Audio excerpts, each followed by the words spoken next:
A fiery horse with the speed of light, a cloud of dust, and a hearty hi-yo silver. The Lone Ranger.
His faithful Indian companion Tonto, the daring and resourceful masked rider of the plains, led the fight for law and order in the early western United States.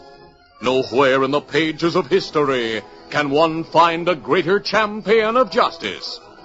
Return with us now to those thrilling days of yesteryear.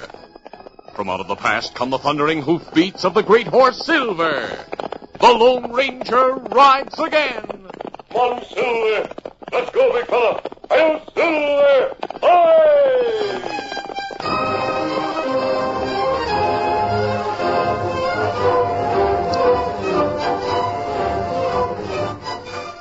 Frankie Campus, lounging in Trader Pete's general store in Clayville, watched the young newlyweds, Tom and Mary Mason, walk into the street.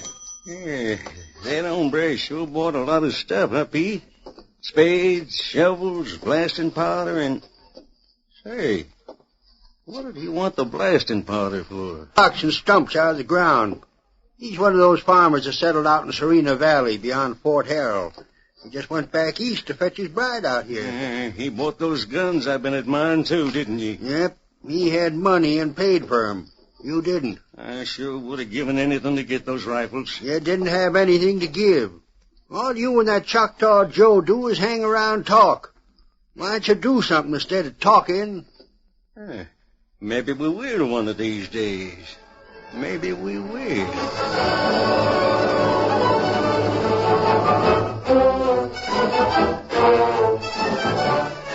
The next morning at Fort Harold, west of Clayville, the commandant of the outpost, Major Conway, handed special orders to young Lieutenant Monroe, recently assigned to the post. Lieutenant, these are your orders to pick up the gold shipment at Wells Fargo in Clayville. Because of conditions in the territory, I'm able to provide you with a detail of only 5 men on this mission. 5 men will be plenty, Major. They're all rookies, Lieutenant, and I have my doubts. But they're all I have. The gold you pick up will be important in the negotiations we're carrying on with the Indians. Get it through. Good luck, Lieutenant. That's all. Yes, sir.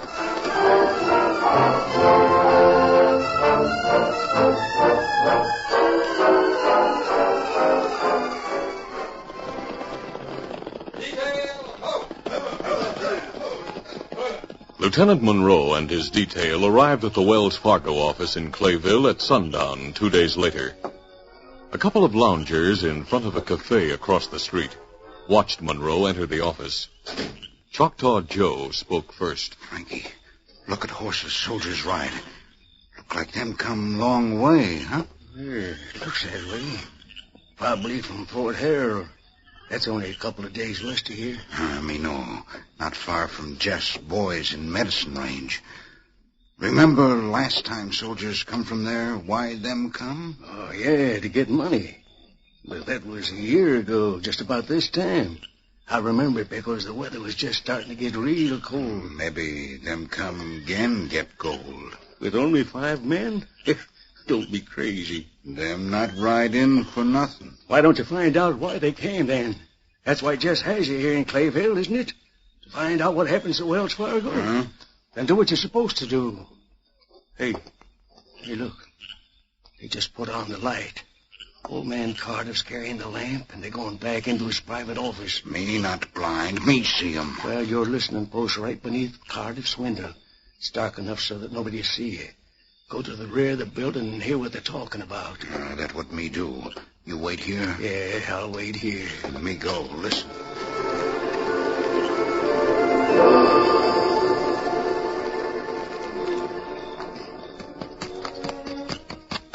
Frankie. Hey, Frankie. Here I am over here, Joe. What kept you? You've been going half an hour. Me listen to Cardiff and Kid Officer. What'd you hear? Plenty, Frankie. Come on, let's get our horses. We ride back to Medicine Range. This thing Jess and boys wait for.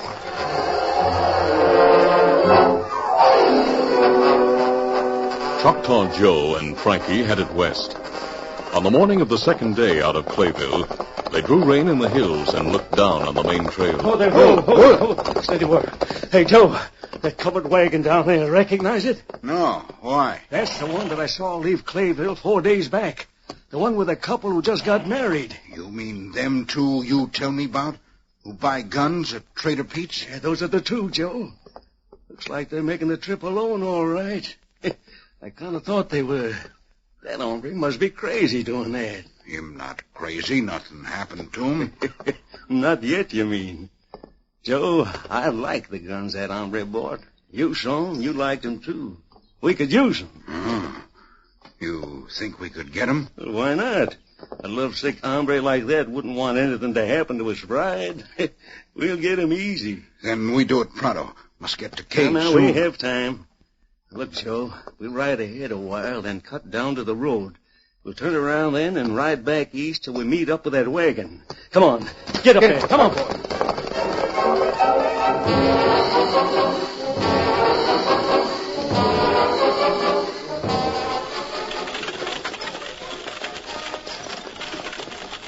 Tom and Mary Mason, on the driver's seat of their covered wagon, saw the two riders approaching from the opposite direction. Tom, those men are slowing their horses. I think they're about to stop us. They're about to stop, but that doesn't mean you must be afraid. Don't forget you're in the far west, Mary. People don't pass each other on the road without an exchange of greetings. You think that's why they're stopping? To greet us? Why not? I don't like the looks of that dark one. He's... Now, Mary, stop it. Hi there. Howdy, strangers. Who now? I saw your wagon coming from way back there. Riding all alone? Yes, left Clayville 4 days ago. Are you heading there? Yep. We've been at Fort Harold the past week. Tom, that man's lying. We saw him before. What? What's that you said, lady? I saw you in Clayville when we were there.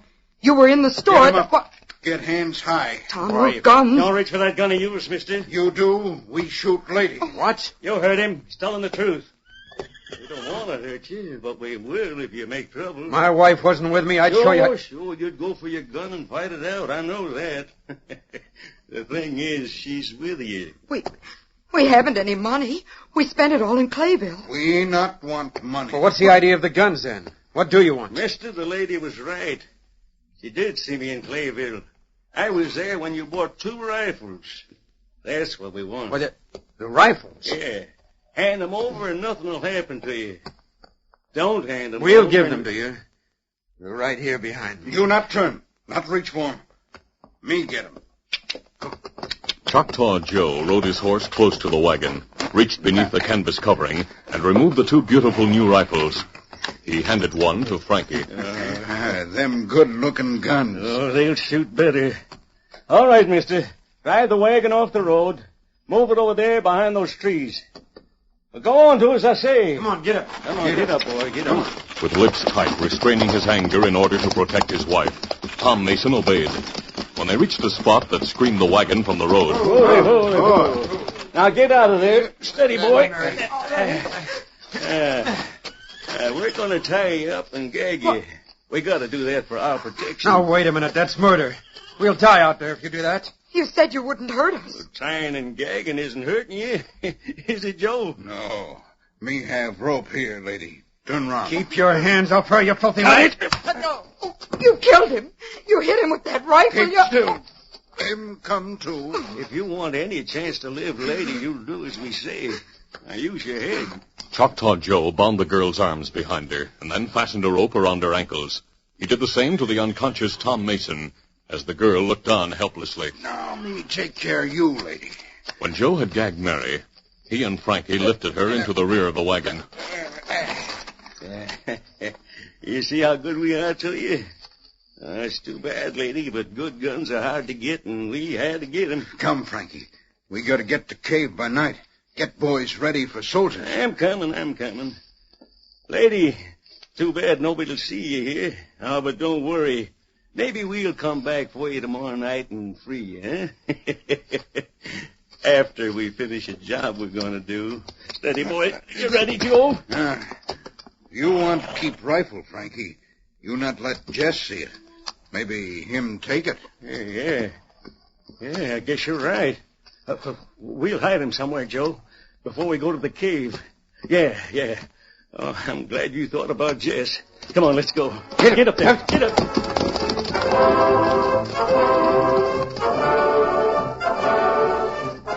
It was sundown when Frankie and Joe neared the bandits' cave high in Medicine Range. They left their rifles in the grass a few hundred yards from the cave entrance. Remember where we left them, Joe? We'll pick them up tomorrow. And when we talk to Jess, let's not say anything about holding up the wagon. He mightn't like it. Come on. Get up. Get up.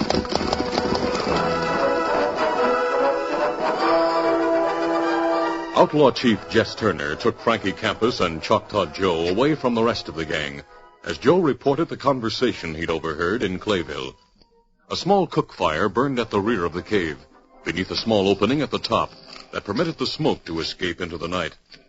The three men were silhouetted before this as Joe finished. And me hear 'em say they're more'n $12,000 in shipment 5 soldiers take back to fort. Only 5 of them, And I have 18 men here. When are they leaving Clayville with the money? Them ready to leave yesterday morning. That's why we get out right away, get head start on them. They'll be traveling fast, yes. That much money, even in gold, isn't too heavy. If they split it up between them, they could carry that much in the haversacks. I need money. I don't like messing with the army, but boys, I'm going to do it. Yeah, we knew you would, Jess. Where do we take him? At Snake Bend, about 3 miles down from here. They travel fast like you think, and if they left Clayville yesterday morning, they'll be passing Snake Bend sometime between dawn and high noon. We'll take them there.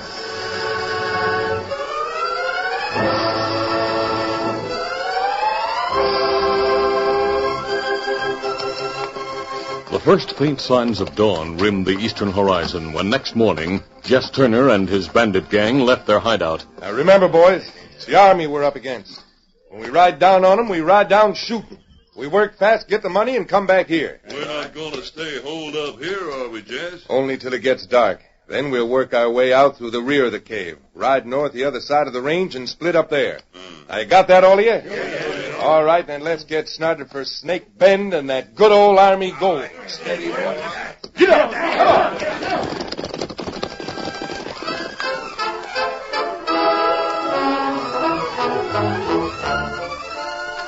The curtain falls on the first act of our Lone Ranger adventure. Before the next exciting scenes, please permit us to pause for just a few moments.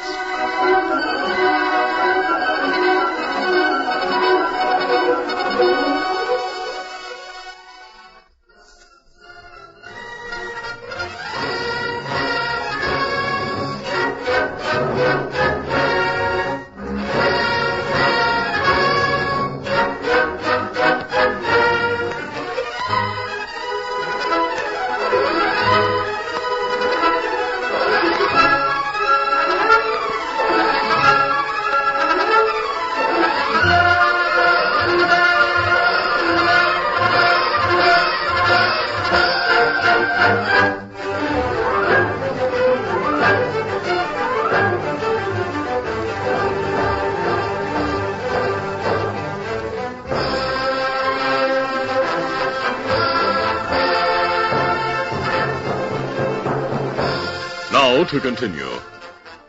The Lone Ranger and Tonto were heading south and spent the night in the Medicine Range Mountains. Easy, fella. They were about to leave their camp shortly after sunup when the sound of hoofs in the distance caught their attention. Look, Kimasabi. On road below. Soldiers. 6 of them. Heading for the fort, evidently. And them ride plenty fast. I don't blame them. The mornings are chilly this time of year. A gallop warms the horses quickly and sets them for the day. It'd be good if we gallop down to road, Kimasabi. Scouts shiver from cold. So I see. All right, we'll start then. Come on, Silver. Come up, Scout.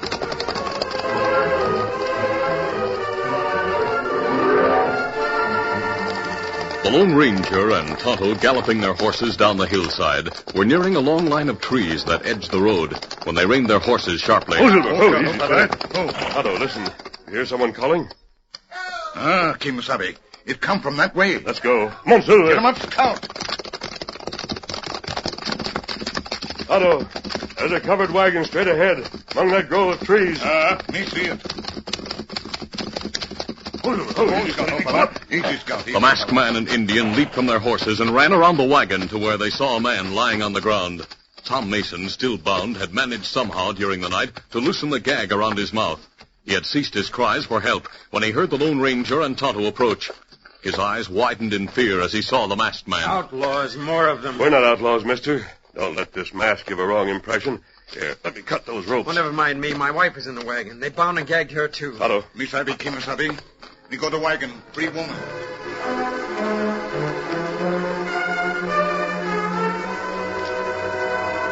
Tonto released Mary Mason and the Lone Ranger freed Tom. The young farmer told what happened until he was knocked unconscious by the bandits. Mary Mason, cold and sore, but otherwise unhurt, finished the story when she became convinced that the masked man was not another outlaw. When she completed her story, the Lone Ranger spoke. They didn't attempt to steal anything other than their rifles? I told them we had no money. They said they didn't want money. All we have in the wagon is equipment for the land we intend to farm. Shovels and picks and blasting powder, things like that. Mrs. Mason, you're sure the name they mentioned was Jess Turner? Yes. Do you know who he is? He's the most notorious outlaw in this territory. What else was it they said? That they'd have to get to the cave by nightfall and get the boys ready for the soldiers? As near as I recall, that's what he said. Have you any idea what they meant? No, but I don't like it. Get into your wagon, Mr. and Mrs. Mason. Do you feel well enough to drive? Oh, I feel all right now, thanks to you. There's nothing wrong with me. Then we'll continue west. Otto will ride with you. I'll ride on ahead to Fort Harrell and tell them what you told me. Perhaps they'll send a detail back in the Medicine Range to search for them. Kimasabi. Yes. Me study hoof prints of Crook's horses.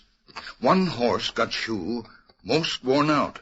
Other horse got mark like half moon on shoe. You mean you'd be able to trace the horses by the hoof prints? Yes, Mrs. Mason.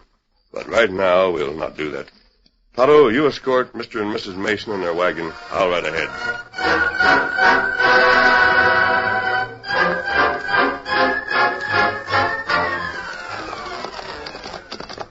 The soldiers, unsuspecting and unprepared for Jess Turner's ambush, sped around the turn at Snake Bend. They never had a chance. The outlaws, guns blazing, rode down on them like a thundering herd.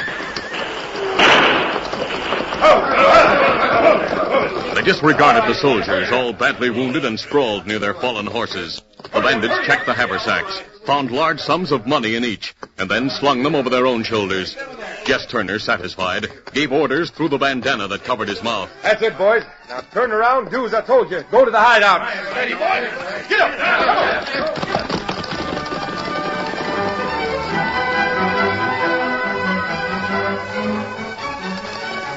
The Lone Ranger came upon the scene of the bloody holdup about an hour later. Easy, steady, big fella. He leaped from his horse and rushed from man to man, and saw that none were dead, though 3 were badly wounded. The young officer looked up into his eyes. You came back to kill us? No, I'm not a killer or an outlaw. I'll try to help you. I have a medical kit. I'll get it at once. Attend to my men first. Those who live. They all seem to be alive, Lieutenant. I'll try to keep them that way.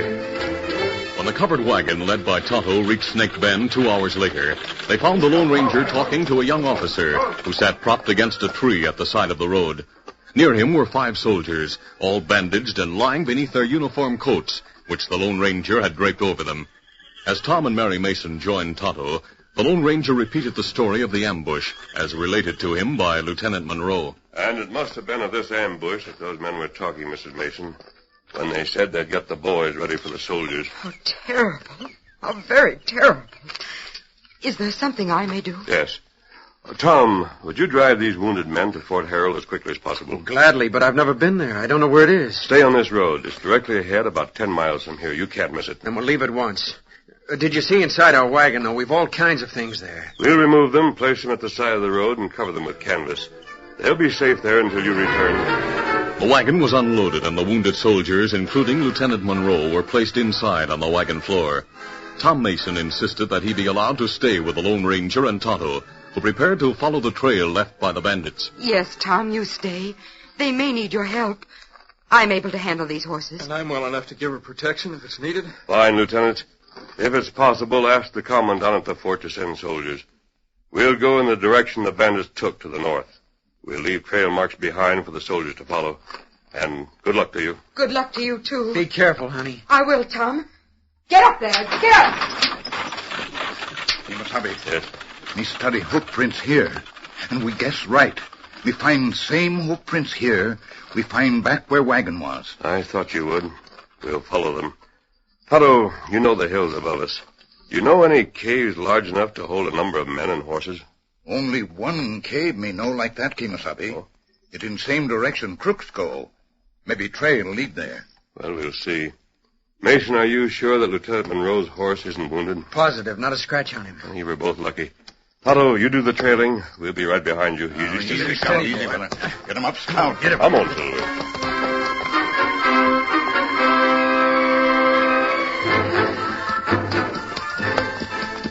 Oh, Scout. Oh, fella. Kimasabi. Me still see trail made by outlaw horses. You think I'm go to cave me tell you about? Is it far from here? No. We go round trees uphill. Oh, wait. What's that shining over there in the grass?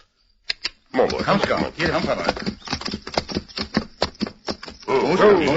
Easy, Scout. Easy, fella. Tonto, rifles. 2 of them. Well, I'll beat. These are the guns that were stolen from me. We'll take these rifles. But first, Tonto, how is that cave laid out, do you know? Kimasabi. Front entrance straight ahead. Yes. Big enough maybe for 2 horses to pass through. Inside, it not too high, but plenty wide. It may be 100 feet long. Get narrow at back part. Is that entrance you described the only one? No. Other one at back part. It's small. Maybe 1 horse get through there.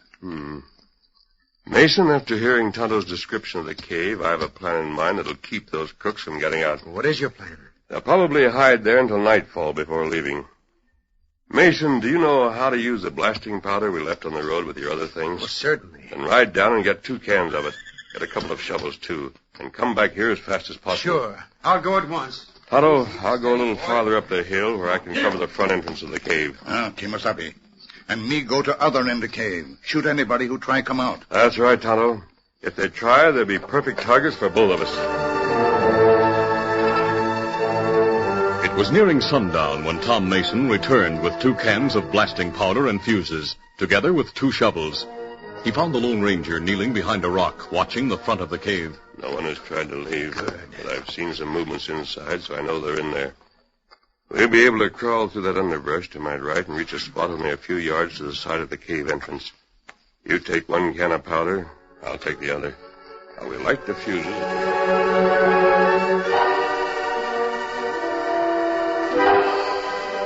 Inside the cave, outlaw Jess Turner closed the last of the haversacks containing the army gold.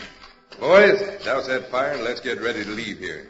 Joe, go back to that rear exit. Take a look around out there just to be sure. It's still light out there, Jeff. I know, but it can't last much longer. Now, Frankie, we give the boys their split tomorrow morning. We'll ride all night to the border. Hey, Joe, what happened? Yes, me shot. Oh, look at him, just bleeding hard. Boys, if that end of the cave is covered by hombres with guns, we better make a run for it from the front entrance. Get on your horses and let's get going. Yes! The front of the cave is blown shut. It's good. It's closed. The entrance is covered to the top with dirt and rocks. We're trapped. They got us here like rats. I'll try to get out the back. Maybe nobody's there. They shot Yancey, too. Jess, we're cooked, I tell you. Jess Turner, you haven't a chance. Jess, that voice from Sky. Why, it's coming from the top of the cave, Jess. From the smoke hole. You haven't a chance except to die. If you try to leave through that rear exit, you'll be shot down. We have you covered from every angle.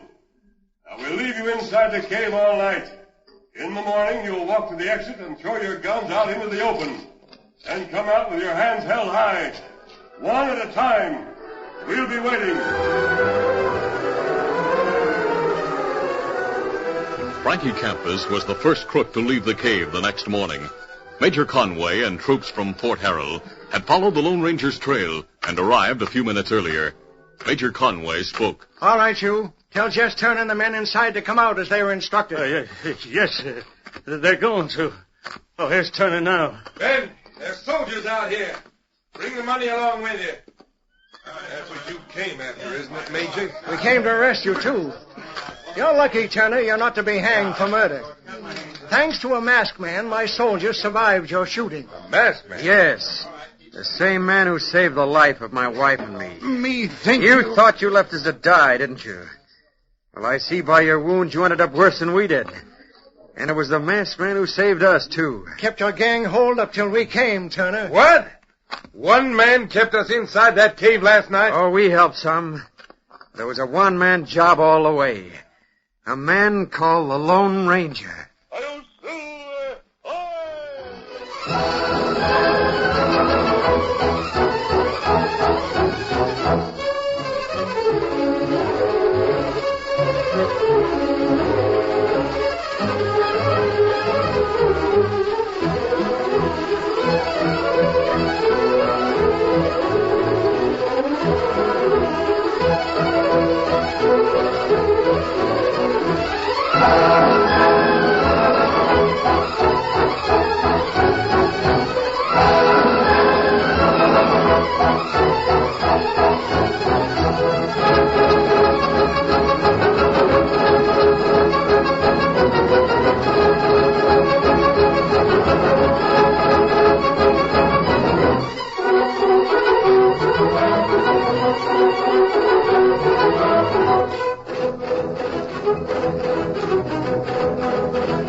This is a feature of the Lone Ranger Incorporated, created by George W. Trendle, produced by Trendle Campbell Muir Incorporated, directed by Charles D. Livingston, and edited by Fran Stryker. The part of the Lone Ranger is played by Brace Beamer.